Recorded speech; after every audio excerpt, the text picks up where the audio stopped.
It is time for vacation. I just boarded the first of 4 planes, and so today we're going all the way across this country. So, long day of travel. Here we go.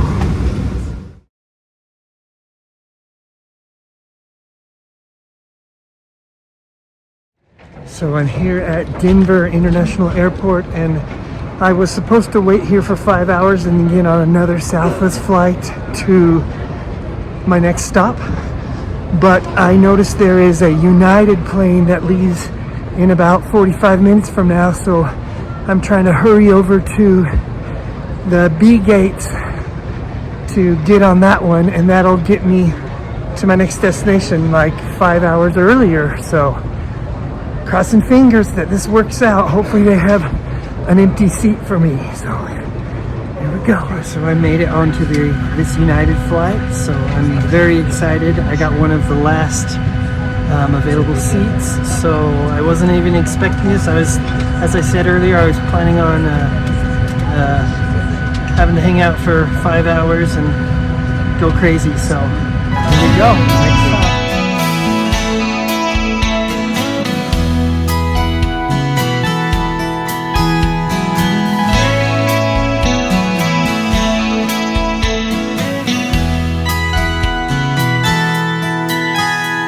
Well, everybody talks about the California quakes, but the first time I ever felt the earth shake was in Miami, when Amy touched me.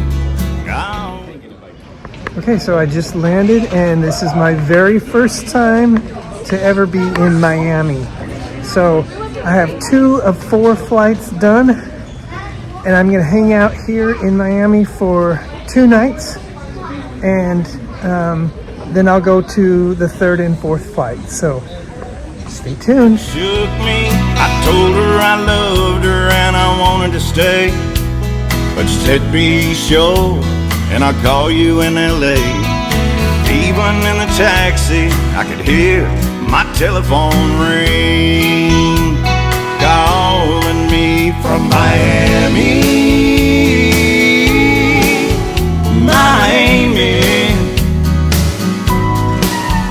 What took you so long? I thought you'd never call.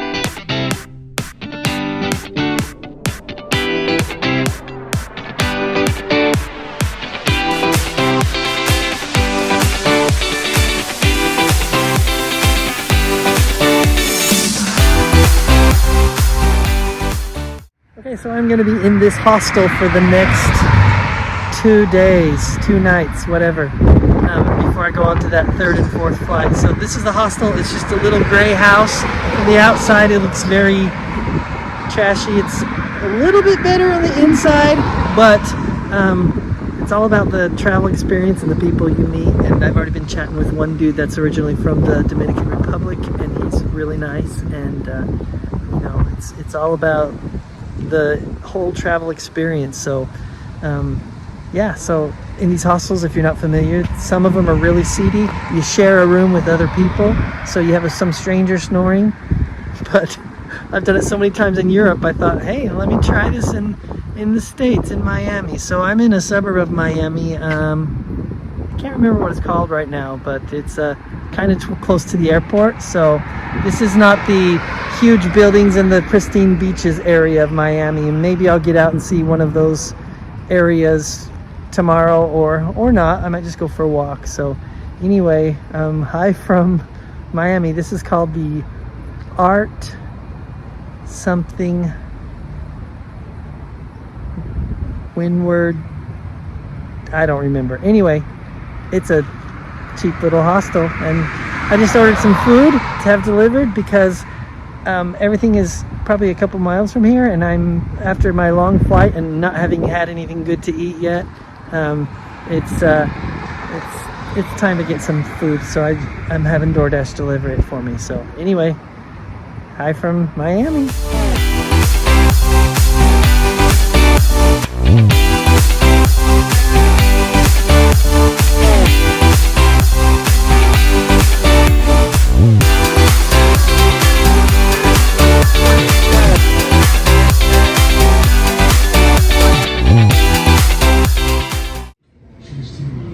it keeps coming closer to me, and I'm very concerned. Just like Jurassic Park, I'm probably gonna get eaten. Hey, good morning from Miami. This is technically day 2 of vacation, even though I haven't got to my final destination yet. So I'm headed to Walmart to find some chocolate. Here's what you do. Whenever you fly, you need to bring chocolate or some sort of treat for your flight crew. So tomorrow I fly on 2 other airlines to go to my next destination, and I always try to bring some sort of treat or whatever, since in a way I'm always representing my airline, which is Southwest. So it's just a little tradition that a lot of us flight attendants do. And even if you're not in the aviation industry, it's still nice to think about your flight crew or your customer service people or whatever. What a lot of people will do is they'll get a little $5 Amazon or Target or Walmart or Starbucks gift card, and you know, it doesn't hurt. Sometimes it gives you little seat upgrades. Other times it might get you a free can of soda or something. So something to consider when you fly. Your flight attendant, I know, will appreciate it. So anyway, so I'm headed to Walmart now. It's a 3-mile walk. It will probably take me 3 hours because I'm out of shape. But gonna go get that, and then I'll take you to the next step of my day. So I hope everyone's having a great morning. And I was up chatting with one of these hostel mates until about midnight, and I'm one of those people that will go to bed at 8 o'clock if I got nothing going on. So that was crazy for me. But yeah, so the hostel situation, I found out I had 5 other, 1, 2, 3, 4, 5. Yeah, I had 5 other people in my room, and so it's not everyone's cup of tea when it comes to staying places. But I slept really, really well. I was worried there'd be a loud snore. There might have been, but I have to shout out to the person or people who invented earplugs. I love you. I've thanked you before, but I love you. So thank you for inventing those. They're wonderful.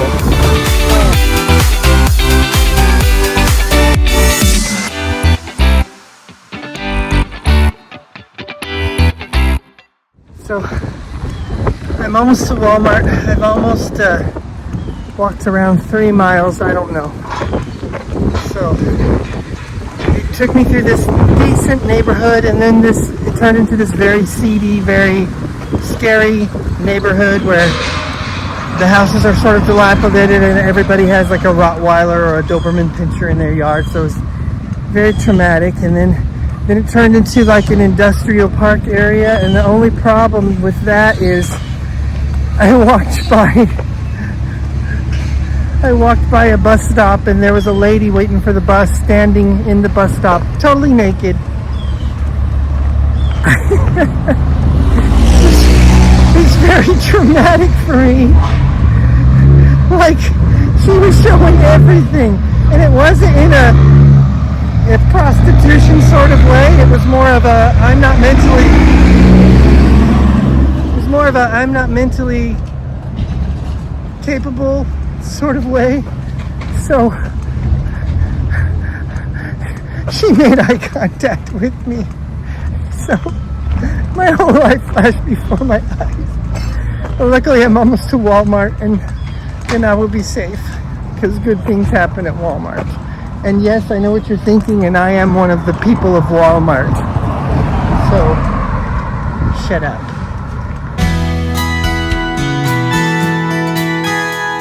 Now Amy just called and said please come back. Said I'm on my way, babe, ain't even unpacked. I want you, I love you, that's all she had to say. Goodbye, LA.